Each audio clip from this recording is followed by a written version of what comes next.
একটা গল্প দিয়ে একটু শুরু করতে চাই মাননীয় স্পিকার। ছোট্ট গল্পটি হচ্ছে, রাজা তার উজিরকে বলে দিয়েছিল সকাল থেকে এটা কাজ করবা, এই কাজগুলো করবা।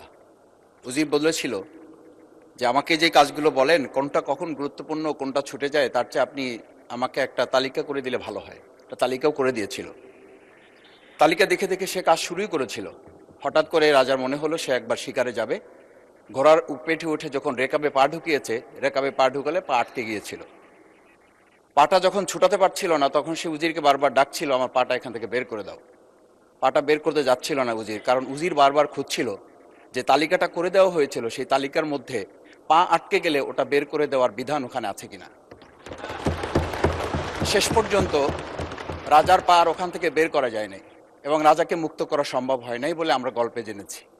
ঠিক আমার কাছে আজকে সংসদ এরকম একটা গল্পের মতো মনে হয়।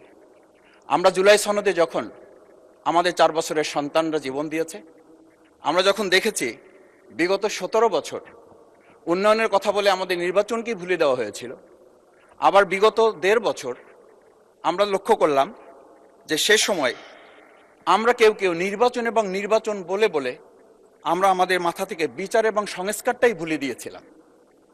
আবার এখন এসে আমরা দেখলাম যে আমাদের নখের কালি শুকাতে না শুকাতেই উন্নয়নের কথা বলে আমরা আবার জুলাই সনদটাকেই ভুলে দিতে বসেছি।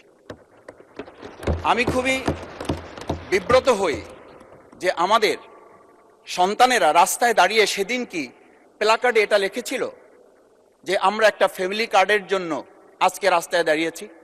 সেদিন তারা দাঁড়িয়েছিল, মাননীয় স্পিকার, সেদিন তারা দাঁড়িয়েছিল, লেখা ছিল রাস্তাগুলোতে আমাদের সন্তানেরা বুকে গুলিবিদ্ধ হয়ে পা হারিয়ে চোখ হারিয়ে দাঁড়িয়ে রাস্তা ব্যারিকেড দিয়ে লেখা ছিল রাস্তা সংস্কারের কাজ না, রাষ্ট্র সংস্কারের কাজ চলছে।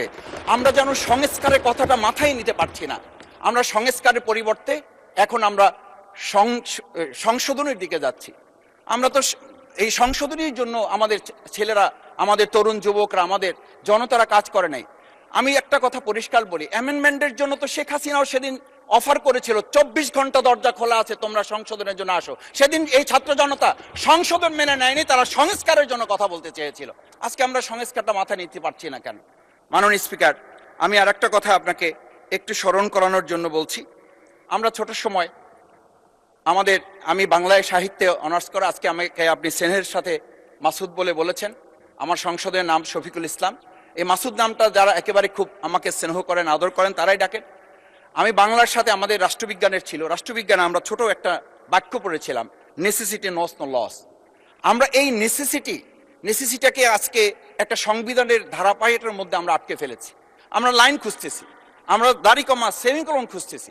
আমরা আজকে পরিষ্কার একটা কথা বুঝি যে আমাদের এই সংস্কারের প্রয়োজনটা এই কারণে দরকার হয়েছে, এই প্রস্তাবটা এজন্য উত্থিত হয়েছে যে এটা 30 কার্য দিবসের মধ্যে যেখানে করার কথা ছিল সেখানে আমরা খাল খননে গুরুত্ব দিলাম, ফ্যামিলি কার্ডে গুরুত্ব দিলাম, কৃষি কার্ডে গুরুত্ব দিলাম, আমরা আরো অনেক কাজে গুরুত্ব দিলাম। অথচ যেটার জন্য আজকে নির্বাচন করে আমরা এখানে নিজেরা কথা বলার সুযোগ পেলাম, সেই সংস্কার আমরা নজর দিতে পারলাম না কেন? মাননীয় স্পিকার, আমি আর দুটো কথা বলি। আমরা আমাদের প্রিয় মাতৃভূমি বাংলাদেশ, এই বাংলাদেশের সামগ্রিক প্রয়োজনকে সামনে রেখে আমাদের একটা কথা মাঝে মধ্যেই বলতে হয় যে আমরা যখন এই রাষ্ট্র সংস্কারের কথা, আমাদের সংবিধানের ধারাগুলোর কথা বলি, আমাদের কাউকে আমরা এই কথা বলতে শুনি যে গণভোটে যে 4টা বিষয় উল্লেখ করা হয়েছে, আমাদের এই 70% লোকরা ভোট দিয়েছে, 51% সরকারি প্রতিনিধিত্ব করছেন। আমি তো একটা কথা যদি পরিষ্কার করে সরকারি বেঞ্চে যারা আছেন, ট্রেজারি বেঞ্চে যারা আছেন, তাদের বিনয়ের সাথে যদি জিজ্ঞেস করতে চাই যে আমরা 51% ফ্যামিলি কার্ডের পক্ষে ভোট দিয়েছে আর আমাদের 70% তো জুলাই সনদের ভিত্তিতে রাষ্ট্র গঠনের পক্ষে ভোট দিয়েছে, আমরা তাহলে 51%কে গুরুত্ব দিয়ে ফ্যামিলি কার্ড বিতরণ করে জনগণের সেই 17 বছরের উন্নয়নের কথা বলে কি আমরা মূল জায়গা থেকে আমাদের দেশের জনগণকে আবার আরেকটা জায়গায় নিয়ে যেতে চাচ্ছি? এমন করে যে আমরা লক্ষ্য করছি, আমরা বলি সবার আগে বাংলাদেশ, আমরা বলি সবাই মিলে বাংলাদেশ।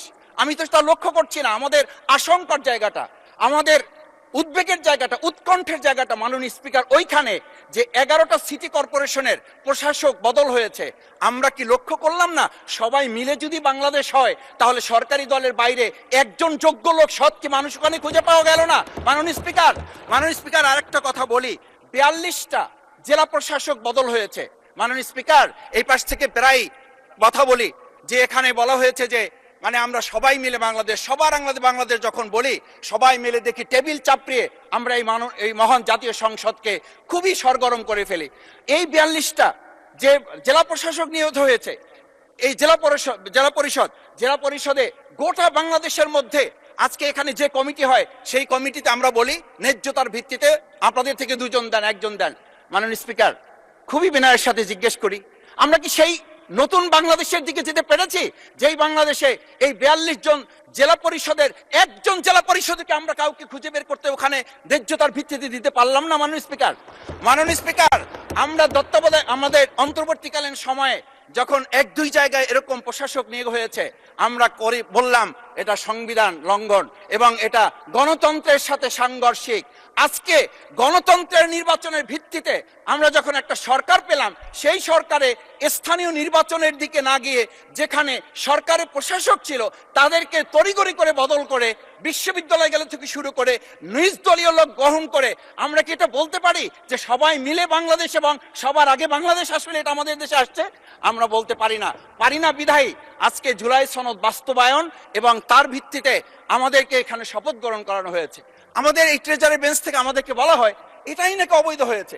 অবৈধ একটা কাজ জাতীয় সংসদে আমাদের কাছে কাগজ প্লেস করেছে কে? যারা প্লেস করেছে তাহলে তাদেরকে তো আগে আইনের আওতায় নিয়ে আসা উচিত। এই অবৈধ কাজে আমাদেরকে কারা সহযোগিতা করেছেন? এই অবৈধ প্ররোচনা আমাদেরকে কে দিয়েছেন? এটা তো আমরা জোর করে কেউকে ঘরের পকেট থেকে আমরা নিয়ে আসি নাই। মাননীয় স্পিকার, আমি তো বাউফল থেকে আমার এই মানে সংস্কারের শপথের জন্য আমি তো কাগজ বাউফল থেকে নিয়ে আসি নাই, এখান থেকে দেওয়া হয়েছে। মাননীয় স্পিকার, সবশেষ বলবো, আসুন সময় থাকতে নহলে।